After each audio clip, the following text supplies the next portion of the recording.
पहली खबर अमेरिका से। अमेरिका के साथ महीनों से जारी भीषण सैन्य संघर्ष और तबाही के बाद अब ईरान की भाषा पूरी तरीके से बदली हुई नजर आ रही है।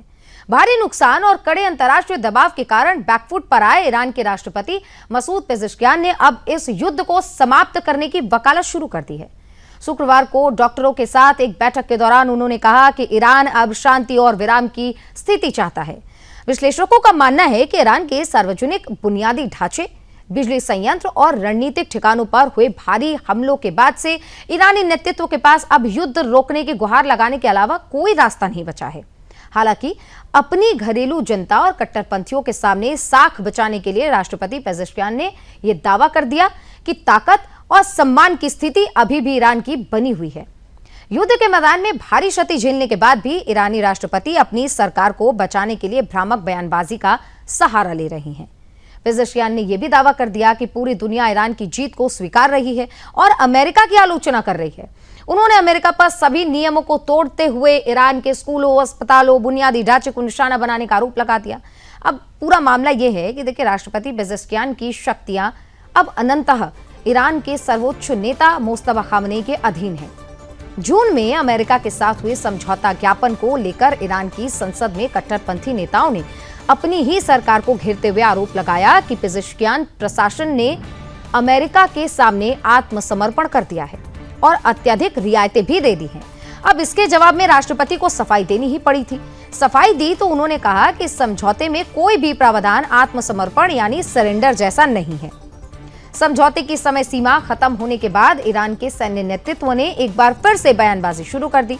सशस्त्र बलों के chief of staff major general Ali Abdullahi ने यह कह दिया कि ईरान की थल, नभ और जल के साथ साथ साइबर प्रणाली किसी भी खतरे का विनाशकारी जवाब देने के लिए बिल्कुल तैयार है। ईरान ने रणनीतिक रूप से महत्वपूर्ण स्ट्रेट ऑफ हॉर्मुज को आंशिक रूप से बंद करने की कोशिश की थी, लेकिन अमेरिकी नौसेना की जवाबी नाकाबंदी ने उनके पूरे मंसूबे पर पानी फेर दिया। अमेरिकी नौसेना स्ट्रेट ऑफ हॉर्मुज के दक्षिणी हिस्से से तेल टैंकरों के गुप्त काफिले को सुरक्षित रास्ता दे रही है। इसके जरिए रोजाना 50 लाख से 1 करोड़ बैरल तेल का निर्यात जारी है, जिससे ईरान की जलमार्ग रोकने की जो रणनीति है वो पूरी तरह नाकाम अब साबित भी हो चुकी है। वॉशिंगटन में अमेरिकी राष्ट्रपति डोनाल्ड ट्रंप ने ईरान के बातचीत और युद्ध विराम के बयानों को पूरी तरह खारिज करते हुए उस पर अविश्वास जता दिया। सैन्य विकल्प खुले। जब ट्रंप से पूछा गया कि क्या अमेरिका के सैन्य विकल्प सीमित हो चुके हैं, तो उन्होंने स्पष्ट कहा कि अमेरिका पूरी स्थिति में जो स्थिति बनी हुई है उस पर कड़ी निगरानी रख रहा है और विकल्प हमेशा खुले हैं। ट्रंप ने चेतावनी देते हुए यह भी कह दिया कि अमेरिका का स्ट्रेट ऑफ हॉर्मुज समेत आसपास के पूरे जमीनी और समुद्री इलाके पर नियंत्रण है। उन्होंने ये भी कहा कि ईरान भले ही युद्ध खत्म करना चाहता हो, लेकिन वो किसी सही या फिर न्याय संगत समझौते के लिए तैयार नहीं दिखता। अमेरिकी राष्ट्रपति ने दुनिया भर के देशों को सख्त लहजे में चेतावनी दे दी कि जो भी देश ईरान को आर्थिक, सैन्य या वित्तीय मदद देंगे उसे गंभीर अमेरिकी प्रतिबंधों का सामना भी करना पड़ेगा।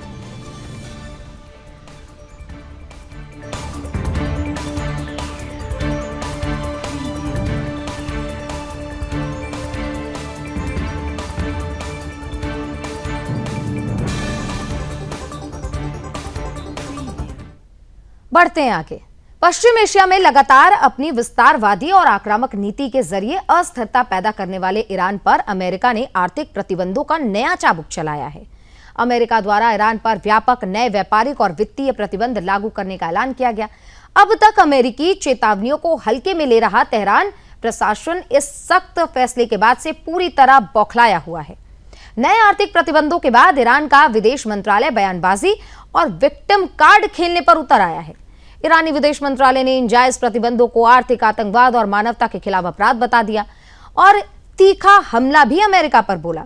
हालांकि कूटनीतिक विशेषज्ञ का मानना बिल्कुल स्पष्ट है कि ईरान का यह कड़ा बयान केवल अपनी घरेलू असफलताओं, चरमराती हुई अर्थव्यवस्थाओं और बढ़ते अंतर्राष्ट्रीय अलगाववाद को छिपाने की एक हताशा की कोशिश मात्र है।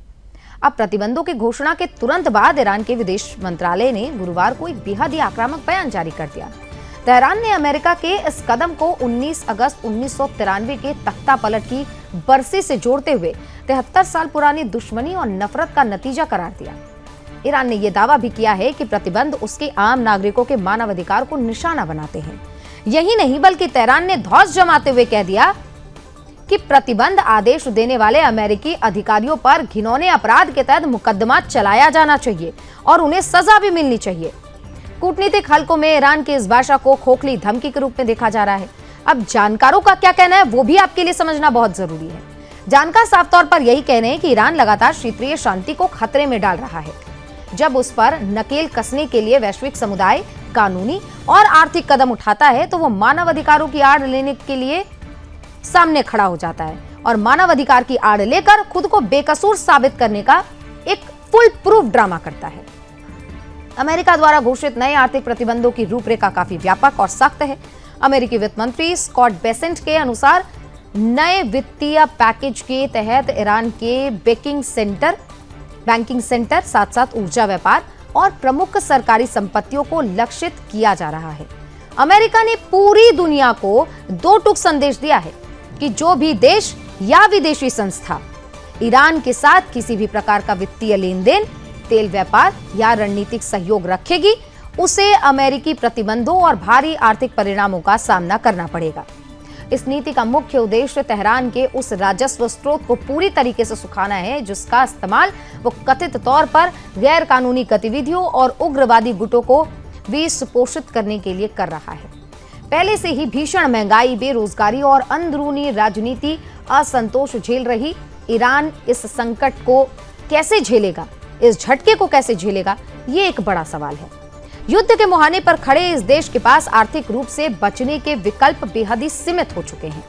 दूसरी ओर इस वैश्विक संकट के बीच चीन ने हमेशा की तरह अपनी स्वार्थी कूटनीति का परिचय दिया। चीन ने सार्वजनिक बयान जारी करके कहा है कि वो किसी भी देश पर लगाए गए एक तरफा प्रतिबंधों को जायज नहीं मानता और ईरान के साथ अपनी आर्थिक संबंधों को जारी रखेगा। हालांकि जानकारों का यह भी कहना है कि चीन केवल अपने सस्ते तेलों के स्वार्थ के लिए ईरान का इस्तेमाल कर रहा है। जब अमेरिकी वित्तीय प्रणाली का दबाव बढ़ेगा तब चीन की निजी और वैश्विक कंपनियां खुद इन प्रतिबंधों की जद में आने से बचाने के लिए पीछे हटने में देरी नहीं करेंगे। सबसे बड़ा सवाल ये भी उठ रहा है कि क्या ईरान द्वारा अमेरिकी प्रतिबंधों को मानवता के खिलाफ अपराध कहना तर्कसंगत है? इसका जवाब भी है। इसका जवाब है बिल्कुल नहीं। ये ईरान की पुरानी रणनीति का एक हिस्सा है। जब भी अंतर्राष्ट्रीय समुदाय ईरान की उकसावे वाली नीति और संदिग्ध गतिविधियों पर लगाम लगाने के लिए आर्थिक दबाव बनाता है तो तेहरान मानवाधिकारों का बहाना बनाकर वैश्विक सहानुभूति हासिल करने का प्रयास भी करता है। अब इन प्रतिबंधों से ईरान की आयात निर्यात क्षमता पूरी तरीके से पंगु हो जाएगी। उसकी मुद्रा में भारी गिरावट आएगी और उसकी सरकार को विदेशी मुद्रा के संकट से जूझना पड़ेगा। इससे ईरान की वैश्विक वित्तीय प्रणाली से बचा कुचा संपर्क भी पूरी तरीके से कट जाएगा। और इससे भी बड़ा सवाल यह है कि क्या चीन की मदद से ईरान अमेरिकी प्रतिबंधों के प्रभाव से ईरान को बचा पाएगा? जवाब इसका बहुत ही दिलचस्प है। इसका जवाब भी है नहीं। चीन केवल अपने सीमित व्यापारिक हितों तक ही ईरान की मदद कर सकता है। अमेरिका की द्वितीयक प्रतिबंध यानी कि सेकेंडरी सेक्शंस जो हैं, उसकी नीति इतनी सख्त है कि चीन के प्रमुख बैंक और अंतर्राष्ट्रीय कंपनियां अमेरिका से व्यापार गंवाने के जोखिम पर ईरान के साथ कभी खड़ा नहीं होंगी।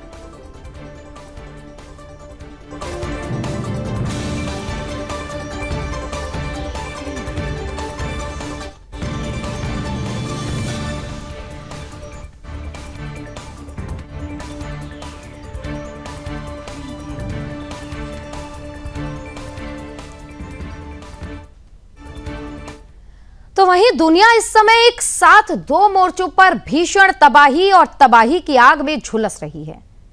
लेकिन वो दो मोर्चा क्या है?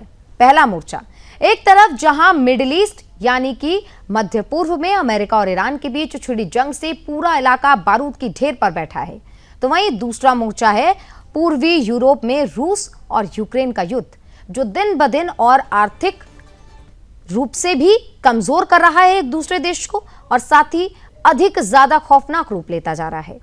रूस ने एक बार फिर यूक्रेन पर अपनी सैन्य ताकत का क्रूर प्रदर्शन करते हुए यूक्रेनी राष्ट्रपति वोलोदिमीर ज़ेलेंस्की के गृहनगर कीवी री को निशाना बनाया। शुक्रवार को सेंट्रल यूक्रेन के शहर में स्थित एक खचाखच भरे शॉपिंग मॉल पर रूसी के तरफ से जो हमला किया गया वो घातक डबल टैप ड्रोन से हमला किया गया। इस कायराना और विनाशकारी हमले में 22 बच्चों समेत कम से कम 14 आम नागरिकों की दर्दनाक मौत हो गई, जबकि 121 गंभीर रूप से घायल हैं। सेंट्रल यूक्रेन का औद्योगिक शहर कीव यानी कि राष्ट्रपति वोलोदिमीर ज़ेलेंस्की का यह जन्म स्थान शुक्रवार को जब नागरिक खरीदारी कर रहे थे, व्यस्त थे, तब रूसी हमलावर ड्रोन्स ने शहर के मुख्य शॉपिंग सेंटर को निशाना बनाया। स्थानीय प्रशासन और प्रत्यक्षदर्शी यानी कि जो वहां पर चश्मदीद थे वो बताते हैं कि रूस ने इस हमले में बेहद अमानवीय और क्रूर डबल टैप रणनीति का इस्तेमाल किया। पहला हमला ड्रोन्स के पहले जत्थे ने सीधे शॉपिंग मॉल पर स्ट्राइक की, जिससे इमारत में भीषण आग लग गई और चारों तरफ चीख पुकार मच गई। और दूसरा हमला पहला हमला होने के ठीक आधे घंटे बाद, जब इमरजेंसी सर्विसेज, डॉक्टर, अग्निशमन दल यानी कि फायर ब्रिगेड और बचाव कर्मी मलबे से घायलों को निकालने की कोशिश कर रहे थे, तभी ड्रोन्स का दूसरा जत्था यानी कि दूसरा सेक्शन आया और जोरदार धमाका हुआ। दूसरे हमले का मुख्य मकसद राहत कार्य में लगे कर्मियों और मदद के लिए दौड़े आम लोगों को निशाना बनाना था। स्थानीय सैन्य प्रशासन के प्रमुख ओलेस्टाद विकुल ने घटना की पुष्टि कर दी और बताया कि राहत और बचाव कार्य रात भर जारी रहा। हमले में अब तक 14 लोगों के शव मलबे से निकाले गए हैं। घटना की संख्या अगर हम बात करें जिनमें घायल हुए हैं, उनकी संख्या 121 तक पहुंच गई है, जिनमें से कई की हालत बहुत ज्यादा नाजुक है। सबसे दुखद बात यह है कि घायलों में 22 मासूम बच्चे भी शामिल हैं, जो अपने मम्मी पापा के साथ, माता पिता के साथ मॉल में शॉपिंग के लिए आए थे। लगभग 4 साल से अधिक समय से जारी इस युद्ध में क्रीव शहर बार बार रूसी मिसाइलों और ड्रोन्स का निशाना बनता रहा। इससे पहले अप्रैल 2025 में भी इस शहर में एक बड़ा धमाका हुआ, जिसमें 9 बच्चों समेत 20 मासूमों की जान चली गई। अपने गृहनगर में हुए इस भीषण नरसंहार के बाद यूक्रेनी राष्ट्रपति वोलोदिमीर ज़ेलेंस्की ने सोशल मीडिया पर रूस के खिलाफ अपना कड़ा गुस्सा दिखाया। ज़ेलेंस्की ने साफ कहा कि रूस ने क्रीव में शॉपिंग सेंटर पर बेहद ही कायराना हमला किया। पहले हमले के बाद जब इमरजेंसी सर्विसेज वाले लोगों की जान बचा रहे थे, तब आधे घंटे बाद दूसरा हमला उन्हीं को निशाना बनाकर किया गया। मारे गए निर्दोष लोगों के परिवारों के प्रति मेरी गहरी संवेदनाएं हैं। ऐसे हमले सीधे तौर पर आतंकवाद और पूरी दुनिया को इसका उसी भाषा में करारा जवाब देना चाहिए। वैश्विक शांति केवल तभी संभव है जब रूस को उसके इन घिनौने अपराधों के लिए कटघरे में खड़ा किया जाए और जवाबदेह ठहराया जाए। क्रीव पर हुआ यह हमला कोई अलग थलग घटना नहीं है, बल्कि रूस द्वारा चलाए जा रहे व्यापक हवाई अभियानों का एक अहम हिस्सा है। इस हमले में ठीक 24 घंटे पहले रूसी सेना ने यूक्रेन की राजधानी कीव पर मिसाइलों और आत्मघाती ड्रोनों से भीषण एयर स्ट्राइक की। कीव में हुए उस हमले में कम से कम 16 नागरिकों की मौत की खबर सामने आई और कई बहुमंजिला इमारतें जमींदोज हो गई। एक तरफ मिडिल ईस्ट में अमेरिका और ईरान के बीच जारी सीधी सैन्य भिड़ंत, तो उधर स्टेट ऑफ हॉर्मुज की नाकाबंदी और आर्थिक प्रतिबंधों के पूरे वैश्विक बाजार और शांति को अस्थिर कर रखा है। दूसरी तरफ रशिया और यूक्रेन का युद्ध 4 साल से अधिक समय बीत जाने के बाद भी रुकने का नाम नहीं ले रहा। रूस लगातार यूक्रेन के असैनिक क्षेत्रों, अस्पतालों, स्कूलों और शॉपिंग मॉल्स को निशाना बनाकर तबाही मचा रहा है। अंतर्राष्ट्रीय समुदाय की असफलता और संयुक्त राष्ट्र के प्रभावहीन होने के कारण आम नागरिक दोनों ही मोर्चों पर अपनी जानें गंवा रहे हैं। ज़ेलेंस्की के गृहनगर पर हुआ ये ताजा हमला दिखाता है कि रूस युद्ध विराम के किसी भी मूड में नजर नहीं आ रहा और आने वाले दिनों में ये जंग और अधिक हिंसक रूप भी ले सकती है। डबल टैप स्ट्राइक एक ऐसी सैन्य रणनीति है जिसमें किसी लक्ष्य पर पहला हमला करने के कुछ समय बाद उसी जगह पर दूसरा हमला किया जाता है।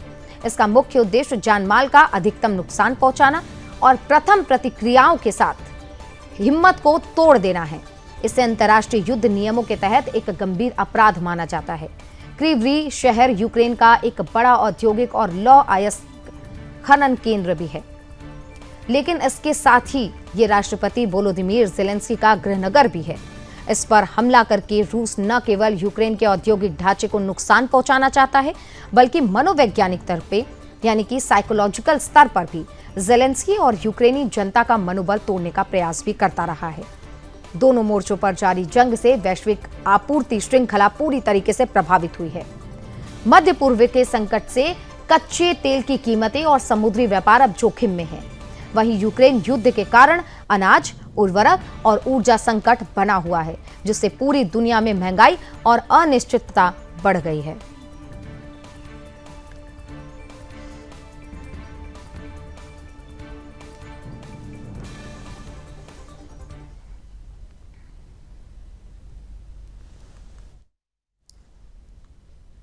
एक और बड़ी खबर, पाकिस्तान की राजनीति में अपने विरोधियों को रास्ते से हटाने का इतिहास कोई नया नहीं है, लेकिन इस समय रावलपिंडी के हाई सिक्योरिटी अडियाला जेल में जो कुछ घटित हो रहा है, उससे पूरी दुनिया का ध्यान अपनी ओर खींच लिया है।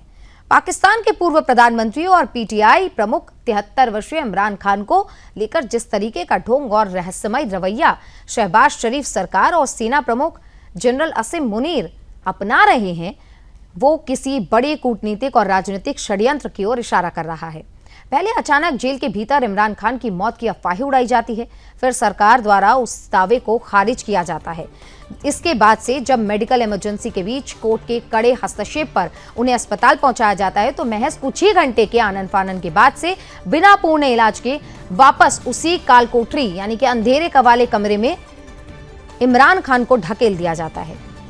आखिर शहबाज शरीफ और असीम मुनीर के मन में इतना डर क्यों है, किस बात का है, इस खबर में आप उसको और विस्तार से समझेंगे। क्या ये महज एक बीमारी का बहाना जो कहा जा रहा है सरकार की ओर से, बीमार कैदी के इलाज की ये प्रक्रिया है महज, या फिर जेल की सलाखों के पीछे इमरान खान को धीरे धीरे खत्म करने का कोई प्लान भी है? गुरुवार देर रात जब 73 वर्षीय इमरान खान को अडियाला जेल से इस्लामाबाद के शिफा इंटरनेशनल अस्पताल ले जाया गया, तो पूरे परिसर को छावनी में तब्दील कर दिया गया। अस्पताल की बत्तियां बंद कर दी गई, वहां तैनात कर्मचारियों के मोबाइल फोन जब्त कर लिए गए और मीडिया को दूर खदेड़ दिया गया। 6 डॉक्टरों की एक टीम ने उनकी जांच की, लेकिन चौंकाने वाली बात तो यह है कि डॉक्टरों ने प्राथमिक जांच के तुरंत बाद उन्हें भर्ती रखने से इनकार कर दिया और वापस जेल भेजने का फरमान सुना दिया। इस बीच सवाल क्या उठता है? इस बीच सवाल यह है कि जिस नेता की मेडिकल रिपोर्ट में उनके ब्लड प्रेशर के गंभीर उतार चढ़ाव, घटती बढ़ती नब्ज, मानसिक तनाव और शरीर में ब्लड क्लॉट बनने की गंभीर चेतावनी दी गई थी, उसे बिना ऑब्जर्वेशन में रखे रातों रात वापस जेल में क्यों ढकेला गया? सवाल साफ है कि क्या शहबाज सरकार को यह डर था कि अगर इमरान अस्पताल में भर्ती रहे तो उनकी असली मेडिकल रिपोर्ट और जहर दिए जाने या गलत दवा दिए जाने की साजिश दुनिया के सामने आ जाएगी? पाकिस्तानी सत्ता के गलियारों को जानने वाले बखूबी जानते हैं कि जनरल असीम मुनीर और इमरान खान के बीच कोई सामान्य राजनीतिक मतभेद तो है ही नहीं, बल्कि ये दोनों कट्टर दुश्मनों की आर पार की लड़ाई है। इमरान खान जब प्रधानमंत्री थे तब उन्होंने असीम मुनीर को DGISI के पद से अचानक हटा दिया। उसी दिन से मुनीर की इमरान से निजी दुश्मनी शुरू हो गई। सेना प्रमुख बनने के बाद से असीम मुनीर ने इमरान खान को सबक सिखाने की कसम खाई। 9 मई 2023 के दंगों के बाद जिस तरीके से इमरान के समर्थकों ने सैन्य प्रतिष्ठानों पर हमले किए, उसने असीम मुनीर के गुस्से को और बढ़ा दिया, कह लीजिए आग में घी का काम कर दिया। शहबाज शरीफ केवल एक कठपुतली प्रधानमंत्री है, असली सत्ता तो मुनीर की उंगलियों पर नाचती है। मुनीर जानते हैं कि अगर इमरान खान जेल से बाहर आए या जीवित रहकर चुनावी प्रक्रिया में लौटे तो उनका और शहबाज शरीफ का राजनीतिक अस्तित्व हमेशा हमेशा के लिए मिट जाएगा। यही कारण है कि पाकिस्तान के मानवाधिकार कार्यकर्ता और स्वतंत्र विश्लेषक ये आरोप लगाते रहे हैं कि असीम मुनीर और शहबाज शरीफ की जोड़ी जेल के भीतर ही इमरान खान की धीमी मौत या कंप्लीटली कह सकते हैं धीमी मौत का ताना बाना बुन रही है। इमरान खान के वकीलों और परिजनों ने कई बार आरोप लगाया कि उन्हें अपने क्लाइंट से मिलने नहीं दिया जा रहा। इमरान के वकील खालिद यूसुफ चौधरी के अनुसार सुप्रीम कोर्ट की तय समय सीमा बीतने के बावजूद अडियाला जेल प्रशासन ने उन्हें अवमानना याचिका और पावर ऑफ अटॉर्नी पर हस्ताक्षर कराने के लिए मिलने की अनुमति नहीं दी। इतना ही नहीं, बल्कि जब सुप्रीम कोर्ट ने इमरान खान के इलाज के लिए उनकी बड़ी बहन डॉक्टर उज़मा खान और निजी डॉक्टर्स को शामिल करते हुए एक निष्पक्ष मेडिकल बोर्ड गठित करने और उन्हें प्राइवेट अस्पताल में इलाज की सुविधा देने का निर्देश दिया तो शहबाज सरकार बौखला गई। सरकार ने तुरंत इसके खिलाफ सुप्रीम कोर्ट में दोबारा रिव्यू पिटीशन डाल दिया। शहबाज सरकार का ये रुख साफ दिखाता है कि किसी भी कीमत पे वो नहीं चाहता कि इमरान खान बाहर आए, आजाद हो या फिर पारदर्शी मेडिकल टीम के हाथों इमरान खान को सौंपा जाए। वे नहीं चाहता कि किसी भी स्वतंत्र डॉक्टर को यह पता लगे कि इमरान खान के शरीर में ब्लड क्लॉट्स आखिर क्यों हो रहे हैं और उनकी सेहत आखिर इतनी तेजी से क्यों गिर रही है। रावलपिंडी के अडियाला जेल को पाकिस्तान की तिहाड़ कहा जाता है। ये वही जेल है जो देश के हाई प्रोफाइल राजनीतिक कैदियों को प्रताड़ित करने और उन्हें मानसिक और शारीरिक रूप से तोड़ने के लिए कुख्यात रही है। 176 की हाई सिक्योरिटी बैरकों वाली इस जेल में रेंजर्स, एलीट कमांडो और स्पेशल एजेंसियों का कड़ा पहरा रहता है। अगस्त 2023 से तोशाखाना, सिफर और अल कादिर ट्रस्ट जैसे राजनीतिक रूप से प्रेरित दर्जनों मामले में बंद इमरान खान को इसी जेल के छोटे से बैरक में अकेला रखा गया है। अगस्त 2023 में अब तक अदालत से कई मामलों में राहत मिलने के बावजूद सरकार हर बार कोई ना कोई फर्जी मामला थोपकर इमरान खान को सलाखों के पीछे धकेल देती है। पाकिस्तानी हुकूमत की हरकतों का बारीकी से विश्लेषण करें तो 3 बड़ी बातें शीशे की तरह साफ हो जाती है। पहला तो राजनीतिक भय यानी कि राजनीतिक डर। शहबाज शरीफ और उनकी पार्टी जानती है कि जिस भी तरीके से इमरान की लोकप्रियता है जनता के बीच में, अब वो ज्यादा है और शरीफ की कम हो चुकी है, कह लीजिए शून्य हो चुकी है। अगर इमरान जेल से बाहर आए और सामान्य रूप से स्वस्थ होकर राजनीति में लौटे तो इनका पूरा मामला खत्म हो जाएगा। दूसरा है अंतर्राष्ट्रीय दबाव से बचने की कोशिश। जब भी इमरान खान की मौत या तबीयत बिगड़ने की खबर लीक होती है, अमेरिका और यूरोप संघ से दबाव आने लगता है। इसी दबाव से बचने के लिए सरकार नाटक के तौर पर उन्हें कुछ घंटों के लिए अस्पताल में लेकर आती है, स्थिति संभलते ही वापस जेल भेज देती है। और तीसरी जो सबसे बड़ी बात है वो है धीमी मौत की रणनीति। अस्पताल में अचानक डिस्चार्ज करना, वकीलों से मिलने के लिए रोकना, परिवारों के डॉक्टरों को जांच से दूर रखना और लगातार रिव्यू पिटीशन डालना, ये तमाम कड़ियां इस तरफ इशारा करती हैं कि पाक हुकूमत और उसकी सेना इमरान खान को सीधे गोली मारने के बजाय मेडिकल उपेक्षा के जरिए खत्म करने का खतरनाक खेल रच रही है। पाकिस्तान का इतिहास भी गवाह है कि वहां की सेना और कठपुतली सरकारें अपने राजनीतिक विरोधियों को मिटाने के लिए किसी भी हद तक गिर सकती हैं।